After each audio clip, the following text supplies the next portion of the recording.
Et bien yo tout le monde, c'est ESP. Aujourd'hui on se retrouve pour une nouvelle vidéo. Aujourd'hui on se retrouve pour une petite vidéo pas spéciale, pas vraiment spéciale, mais même si je dis toujours que c'est spécial, c'est pas vraiment spécial. Comme vous l'avez vu dans le titre, on va faire une sorte de tier list sur les attractions de Disneyland Paris. Alors il y a 3-4 choses qui ne sont pas des attractions, mais désolé, oui attends, parenthèse avant le début de la vidéo, ok? Ne vous focalisez pas sur ça. Un bouton comme as, frère. C'est comme une tier list. En fait, j'ai mis pas terrible, moyen, bien, très bien et best attraction. Et donc après, je vais mettre 1 sur 5, 2 sur 5, 3 sur 5, 4 sur 5, 5 sur 5. Donc 1 sur 5. Voilà, vous avez la truc qui s'affiche là. 1 sur 5 égale pas terrible. Bref, voilà.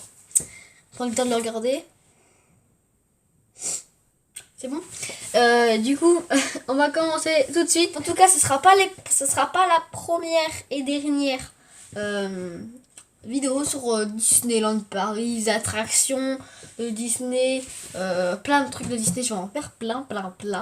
On commence la vidéo parce qu'on est déjà, je crois, 1 minute 30 d'intro. Et sur ce, je te dis, allez, let's go!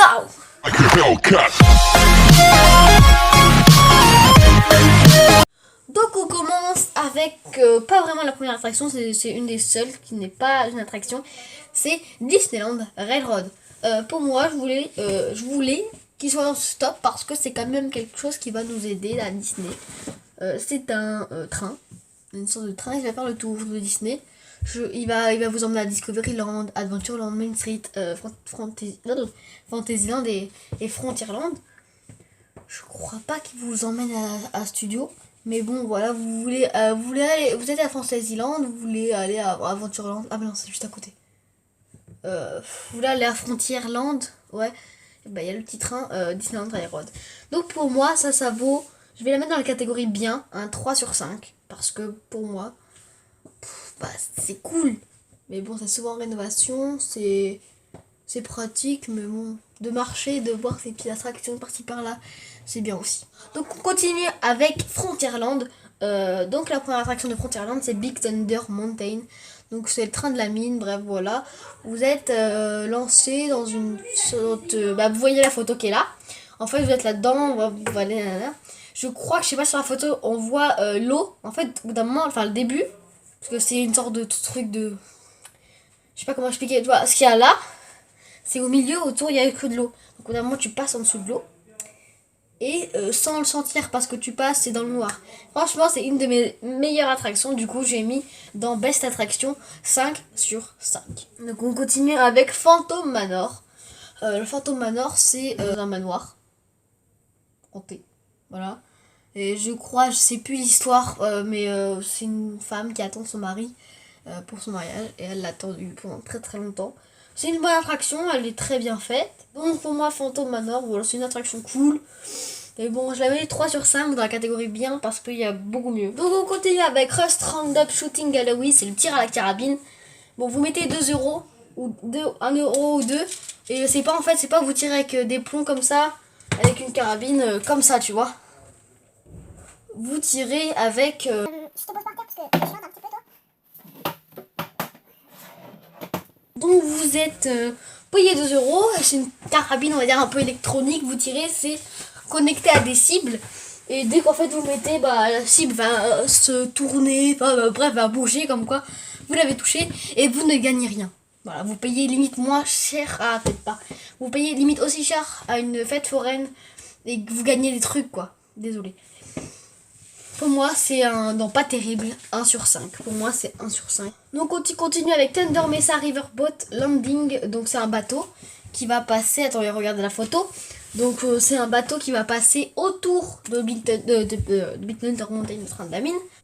Pour moi, j'ai mis un 2 sur 5 parce que, voilà, tu t'assois dans le bateau et tu te poses. C'est une mini croisière. C'est pas fou, quoi. Donc, on continue, on change de land. On part à Adventureland. On commence avec Pirates of the Caribbean à Adventureland. Vous êtes dans un bateau et vous vous promenez. Et il y a des petites descentes, c'est assez sensationnel. C'est super beau, c'est super bien fait. Donc pour moi, je vais mettre un 5 sur 5. Un best attraction. Ensuite, on continue à Adventureland avec Indiana Jones, c'est le temple du péril. Alors, Indiana Jones, c'est le temple du péril, devait être une attraction temporaire.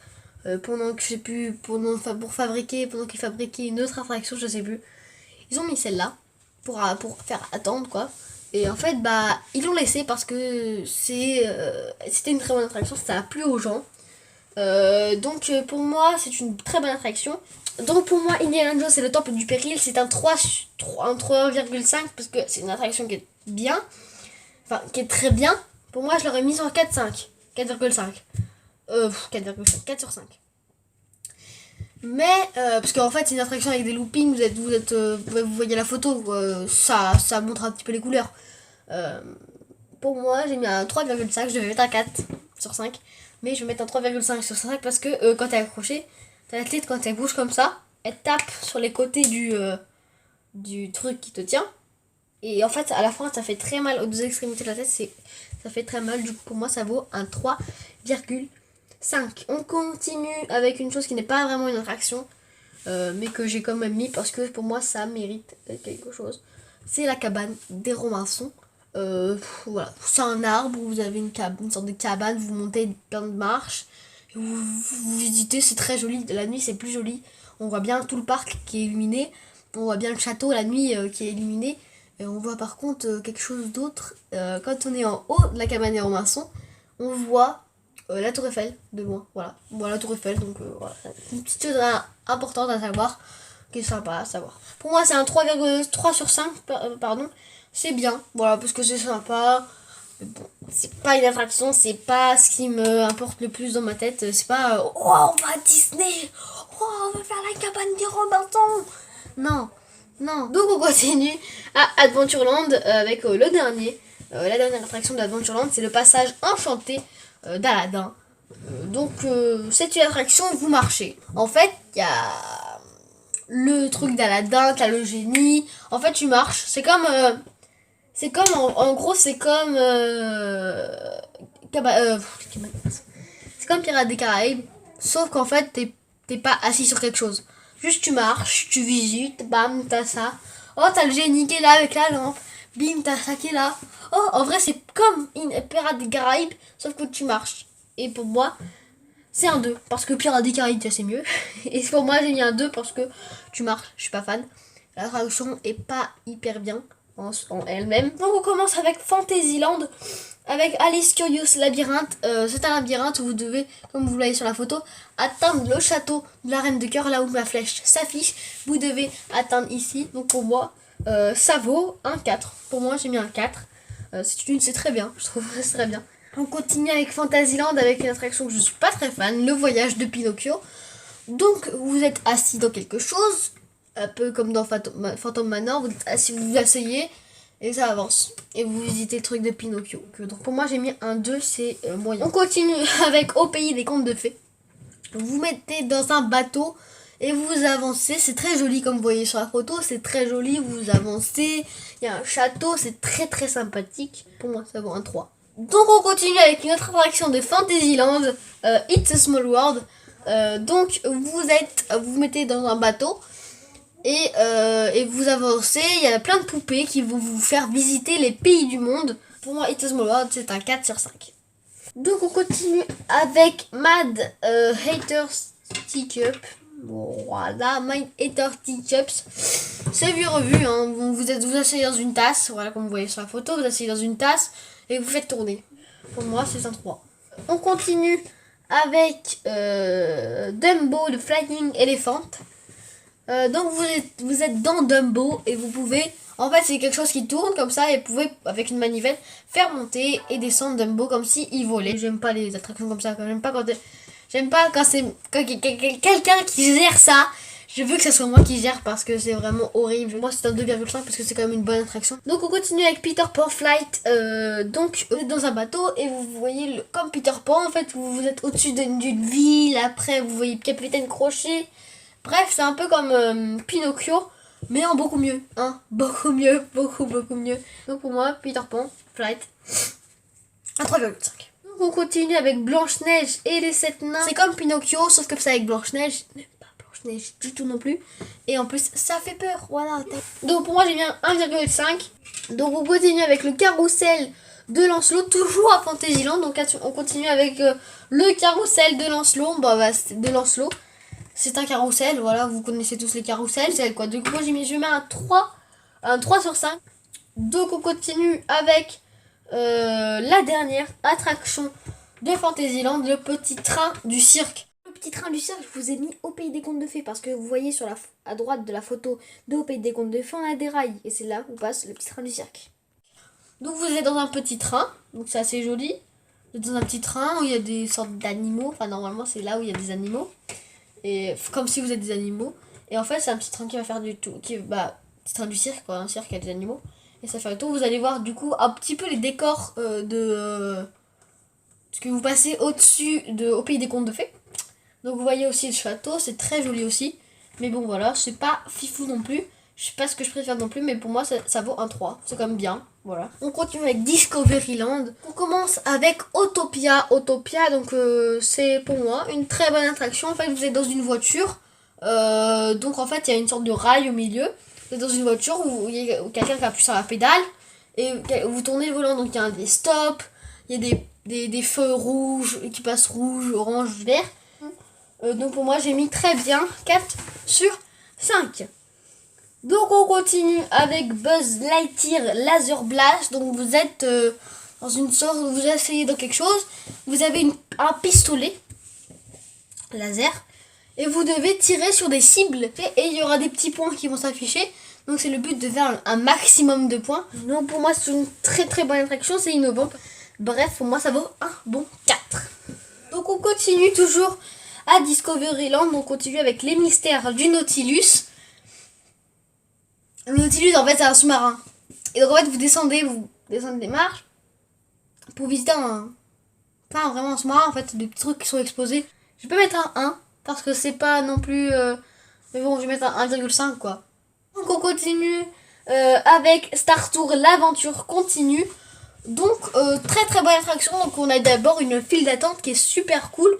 On voit il y a C3PO qui nous parle, il y a R2D2 qui fait du bruit, tac ça nous parle, il y a un écran toujours actif on va dire dans la file d'attente. Vous mettez vos lunettes 3D et ensuite une fois après ça va vous faire comme en fait C3PO est là pour réparer le vaisseau et en fait là sans faire exprès il va le démarrer et il va devoir conduire le vaisseau et du coup vu qu'il sait pas conduire C3PO il y aura plein de trucs rigolos. Donc il y a plusieurs aventures, plusieurs histoires. Donc pour moi c'est une très bonne attraction et ça vaut bien un 4. Donc on continue avec l'avant-dernière attraction de Discoveryland, Star Wars Hyperspace Mountain. Donc vous êtes Space Mountain, pour ceux qui connaissent Space Mountain Mission 2. Et bah là c'est la suite, hein, Star Wars Hyperspace Mountain. Donc vous êtes vous êtes assis dans quelque chose quoi. Et en fait ça va vous faire et vous allez monter comme ça, comme si c'était un propulseur de vaisseau. Parce que quand on est dehors, on voit un truc, on voit le vaisseau passer et derrière ça continue, il y a un trou. Et c'est une très bonne attraction parce que vous êtes propulsé. Un peu un univers Star Wars. Après, on ne voit pas beaucoup l'univers Star Wars. C'est l'univers Star Wars. T'entends, il y a juste des écrans, 2-3 écrans, 2-3 trucs 3D. Voilà, c'est tout. Il n'y a pas énormément de choses, quoi. C'est un peu vide. Donc pour moi, ça vaut un 4,5. Vous avez 2 loopings. On continue avec la dernière attraction du parc normal et la dernière attraction de Discoveryland, Orbitron. Vous êtes toujours à Discoveryland, vous êtes dans une sorte de vaisseau encore, parce que Discoveryland, on se rappelle que c'est un peu vaisseau, truc comme ça. Et en fait, vous allez monter comme Dumbo. Et ils aiment pas. Donc pour moi, c'est encore un 2,5. Donc on continue avec le parc studio, avec The Twilight Zone Tower of Terror. Autrement dit, la tour de la terreur, Tower of T'as compris. Donc en fait, je peux pas vraiment la juger. C'est un ascenseur en fait, vous êtes aux 12 étages, je crois, comme ça, et ça vous êtes lâché. Donc je peux pas vraiment la juger, du coup j'ai mis un 3. Parce que je peux pas juger l'attraction parce que je l'ai pas faite. Donc on continue toujours au parc studio avec Stitch Live. Donc vous êtes vous asseyez devant un écran Et vous avez Stitch qui vous parle. Et en fait, c'est pas comme si c'était un truc préenregistré. Et donc voilà, t'as Stitch, il dit tout le temps la même chose. Il va changer les paroles. Il va voir une petite fille, parce il voit une petite fille qui veut parler.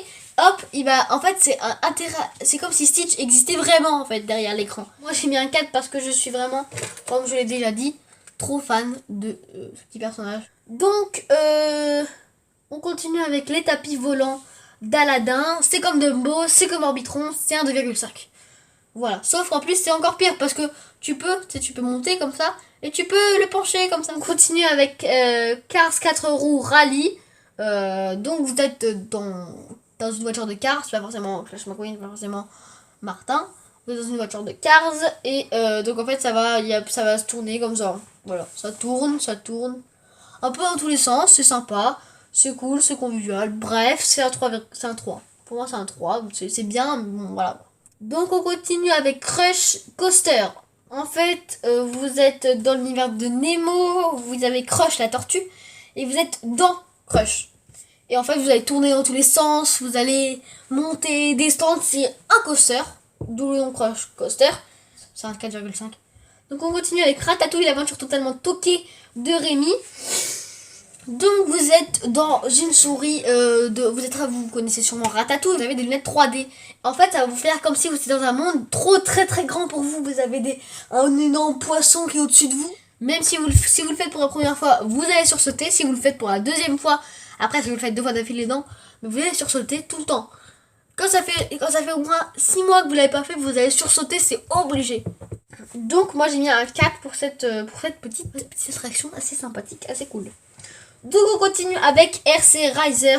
Je ne connais pas, je n'ai pas fait. En fait, vous êtes dans une voiture qui va faire j'ai jamais fait. Du coup, je vais mettre un 3 parce que je n'ai jamais fait.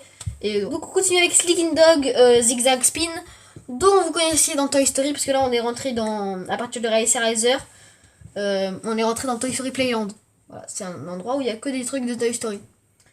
Donc Slicking Dog Zigzag Spin, vous connaissez Toy Story, vous connaissez Zigzag, le chien avec un ressort.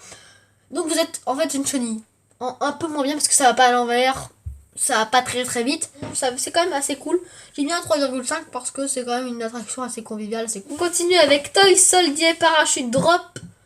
Donc les soldats de Toy Story, vous êtes dans une sorte de parachute pour eux et vous êtes assis.